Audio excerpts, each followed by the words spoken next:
La Commission européenne s'engage à assurer la protection des étudiants marocains fuyant la guerre.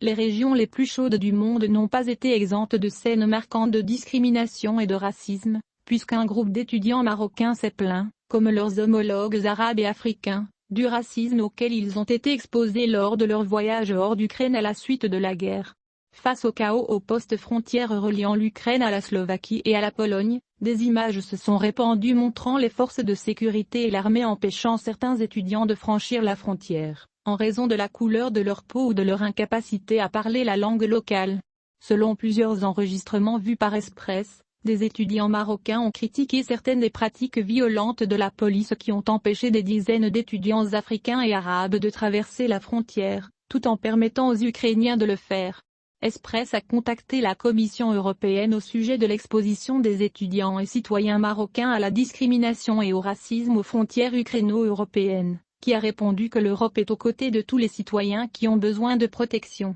L'Union européenne s'est engagée à sécuriser la route de toute personne fuyant la guerre en Ukraine, quelle que soit sa nationalité, sa race ou sa couleur de peau, a déclaré la porte-parole de la Commission, Chiara Botomli, à Express.com. Les États membres ont convenu d'assurer une protection immédiate à tous les Ukrainiens et aux personnes qui ont fait de l'Ukraine leur résidence secondaire, ainsi qu'aux membres de leur famille, a déclaré le même responsable européen chargé des questions d'immigration et d'asile. Nous sommes en contact permanent avec les États membres de l'UE, l'Ukraine et la Moldavie pour garantir un accès sûr aux citoyens d'autres pays, a-t-elle ajouté. Expliquant à Express, la même porte-parole a souligné que plusieurs membres de la Commission européenne, outre le haut représentant, le vice-président Josep Borrell, se sont rendus ces derniers jours dans les pays voisins de l'Ukraine pour s'assurer que l'Union européenne soutient leurs efforts. La commissaire Johansson a souligné la nécessité d'accorder l'accès à tous lors de ses récentes visites en Pologne, en Roumanie et en Slovaquie,